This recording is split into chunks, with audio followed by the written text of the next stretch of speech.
Méditons avec le pasteur Ertis. Méditons avec le pasteur Ertis. Mercredi 1er avril, nous méditons selon le programme de la Ligue pour la lecture de la Bible et nous utilisons le lecteur de la Bible qui a prévu Deutéronome 10, 1 à 22. Pour approfondir la méditation, nous avons à répondre à quelques questions, dont la première est-ce que ce passage m'apprend quelque chose sur Dieu le Père, Dieu le Fils et Dieu le Saint-Esprit? 2. Quel verset m'interpelle le plus? 3. Et dernière question, pour ma prière, y a-t-il quelque chose que Dieu me montre, dont j'ai à me repentir, auquel croire et obéir, pour lequel le remercier et le louer, pour lequel lui formuler ma demande?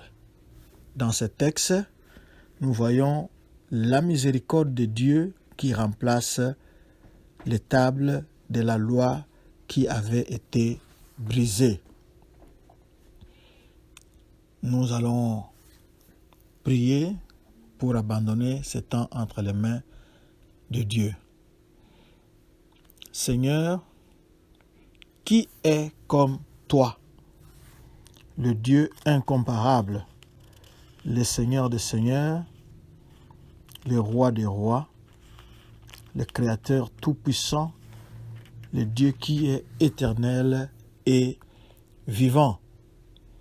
C'est à toi qu'appartiennent le ciel et les cieux des cieux, la terre et tout ce qu'elle renferme. Alléluia. Nous sommes heureux de t'appartenir et de t'écouter maintenant. Nous avons besoin de ton Saint-Esprit pour nous conduire durant tout ce temps. Nous te disons merci, ô Seigneur, pour ce premier jour du mois d'avril et nous te demandons, toi, le Dieu de seconde chance, de bénir ces mois et de renouveler ton alliance, ta faveur sur ton peuple. Au nom de Jésus-Christ. Amen. Shalom bien-aimés. Nous sommes dans la joie d'appartenir à ce Dieu, le Dieu de seconde chance, le Dieu qui renouvelle son alliance, le Dieu qui est favorable pour nous, ses enfants. Que ce Dieu-là soit votre Dieu et qu'il renouvelle son alliance et sa faveur envers vous. Nous allons commencer notre méditation à partir du verset 2 et 4. Nous mettons ces deux versets ensemble. Là-bas, au deuxième verset, Moïse reçoit l'ordre de préparer les tables sur lesquelles Dieu va écrire parce que les premières tables avaient été brisées. Et au verset 4, nous voyons l'Éternel écrivit sur les tables ce qui avait été écrit sur les premières. Ici, nous voyons que notre Dieu est le Dieu de seconde chance. Notre Dieu nous donne une seconde chance, que cela soit votre cas aujourd'hui. Vous qui aviez échoué quelque part, sachez que Dieu vous donne une seconde chance. Dieu vous donne encore l'occasion de recommencer. Dieu vous donne l'occasion de vous relever. Dieu vous donne l'occasion de l'expérimenter encore. Saisissez cette chance-là aujourd'hui et nous bénissons le Seigneur pour cela. Nous avons le verset 5. J'ai retourné, j'ai descendu de la montagne, j'ai mis les tables dans l'arche que j'avais faite et elles restèrent là comme l'Éternel me l'avait donné et demandé. Et ces tables sont restées là, dans l'arche plutôt, pendant 500 ans après. Et Salomon les avait utilisées pour les placer dans les nouveaux temples, d'après 1 Roi 8 à 9. 1 Roi 8, chapitre 8, verset 9. Et même Josias, 300 ans après Salomon, les y avait encore trouvés. Il suffit de lire 2 Chroniques 35, 3. Du verset 12 au verset 13, les gens peuvent toujours se demander qu'est-ce que Dieu attend de moi. Ici, nous voyons clairement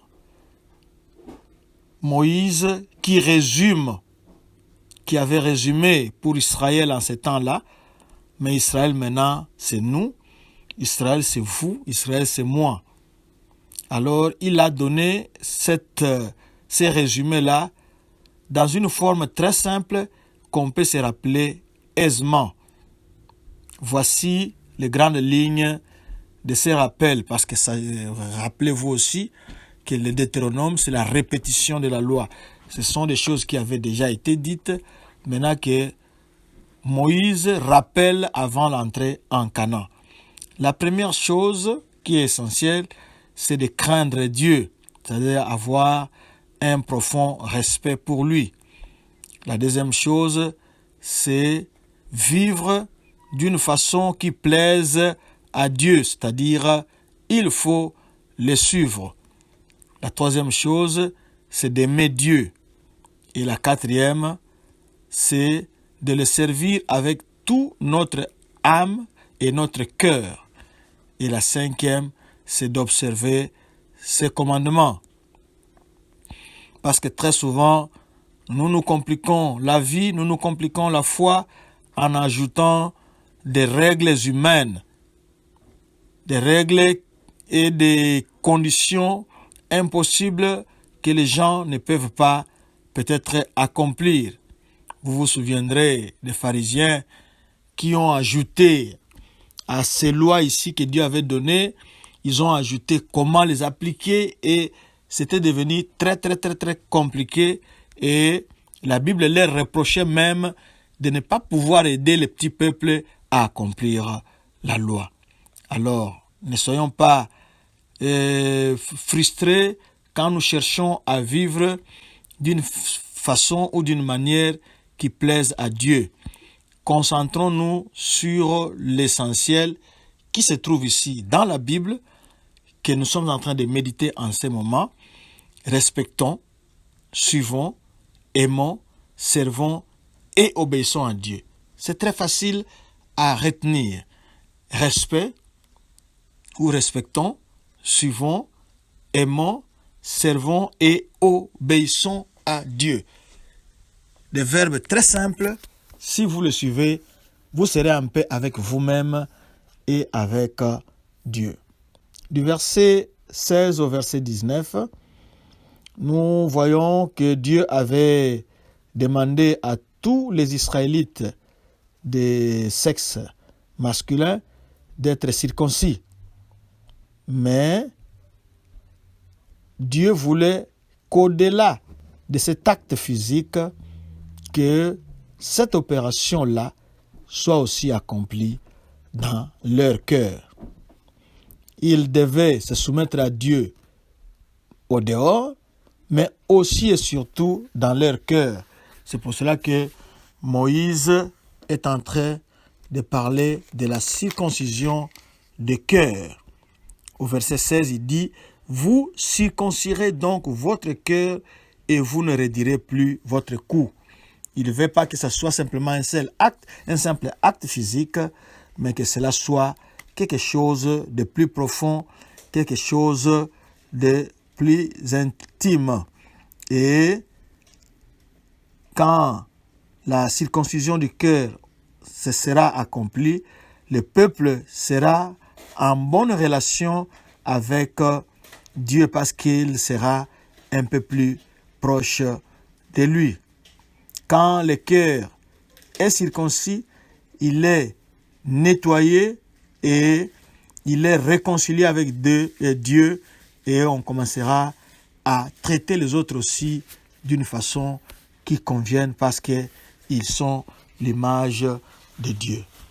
Insistons un peu sur le verset 17. « Car l'Éternel, votre Dieu, est le Dieu de Dieux, le Seigneur des Seigneurs, le Dieu grand, fort et terrible, qui ne fait point de favoritisme et qui ne reçoit point de présent. » Ici, c'est une affirmation claire, nette et forte qui crée, qui marque la différence entre le Dieu que nous sommes en train de chercher, entre le Dieu que nous servons, entre le Dieu que nous suivons et les autres dieux par où Israël passait.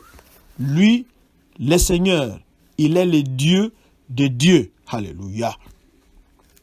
Il est le Seigneur des Seigneurs. Si dans le territoire où Israël était passé, au travers du désert, il y avait un Dieu, alors sachez que l'Éternel, lui, il était le Dieu de Dieu. Lui, il était le Seigneur des Seigneurs. Lui, il était le Dieu grand qui pouvait oser passer sur le territoire d'autres petits dieux. Il était fort parce qu'il confisquait le territoire, il détruisait les possessions des autres petits dieux avec des, et c'était un Dieu terrible parce que quand il avait fait traverser la mer Rouge à Israël, c'est tout le peuple qui était au-delà de la mer Rouge qui avait tremblé. Et il ne fait point d'acception de personne. Chez lui, tous ses enfants sont égaux. Et surtout ce qui est bien, il fait droit à l'orphelin, car il est le Dieu de l'orphelin et de la veuve. Et il aime l'étranger. Tous ceux qui sont étrangers quelque part, sachez que ce Dieu-là, c'est lui qui donne la nourriture et les vêtements. Il est le Dieu très haut, il est le Dieu tout-puissant, il est le Dieu qui veut nous montrer sa bonté chaque fois. Donc, les autres petits dieux qui étaient adorés au travers de la route qu'a suivi Israël ne sont pas des dieux. Les vrais dieux qu'on doit aimer, qu'on doit adorer, qu'on doit élever, qu'on doit servir, c'est Yahweh, un Dieu incomparable. Un pareil Dieu qui est tout-puissant, qui est très haut, que personne ne pouvait subsister en sa présence sans que ce Dieu-là vous fasse sa miséricorde. Donc il était tellement puissant, il était le feu dévorant que n'importe qui ne pouvait même pas tenir en sa présence. Nous avons besoin de sa grâce, la grâce qu'il nous a montrée en Jésus-Christ. C'est si vous lisez l'histoire d'Esther, vous verrez que pour aller en présence du Seigneur, du roi, il fallait que le roi vous appelle. Mais quand vous y allez de vous-même, la loi ne vous autorisait pas à vous présenter en sa présence.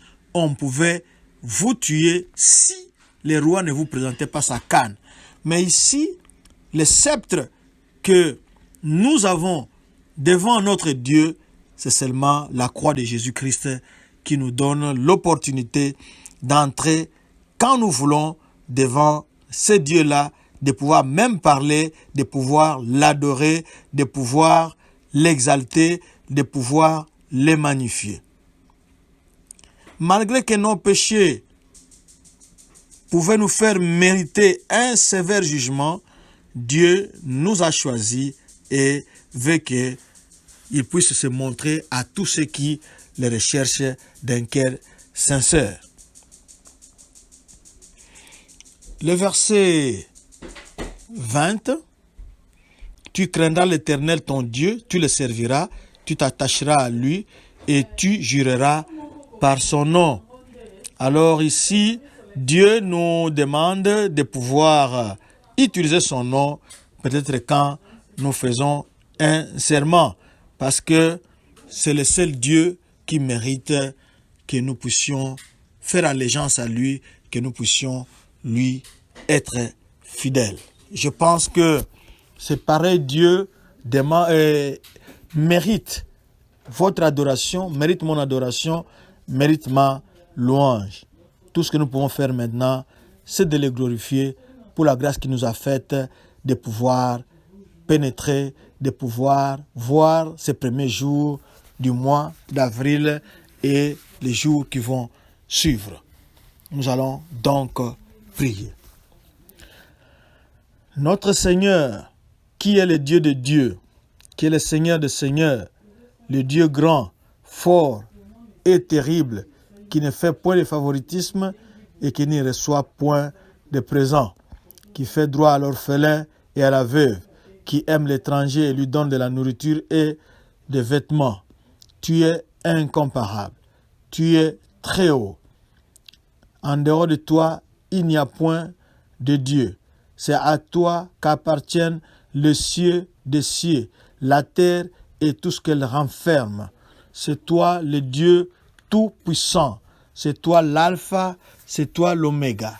C'est toi le Dieu incomparable. C'est toi le Dieu merveilleux. Merci pour la grâce que tu nous as faite au travers de ton Fils Jésus-Christ pour que nous puissions t'appeler Abba Père et nous approcher de toi et obtenir miséricorde. Merci, d'être pour ton peuple, Yahweh Jireh. C'est toi qui pourvois la nourriture, c'est toi qui pourvois les vêtements. Que ton nom soit exalté à jamais. Par Jésus-Christ, notre Seigneur et Sauveur. Amen. Notre adresse Facebook, Doxadeo Lushi, Twitter et YouTube, Doxadeo Lubumbashi. Notre site, www.églisedoxadeo.com. Shalom et que Dieu vous bénisse.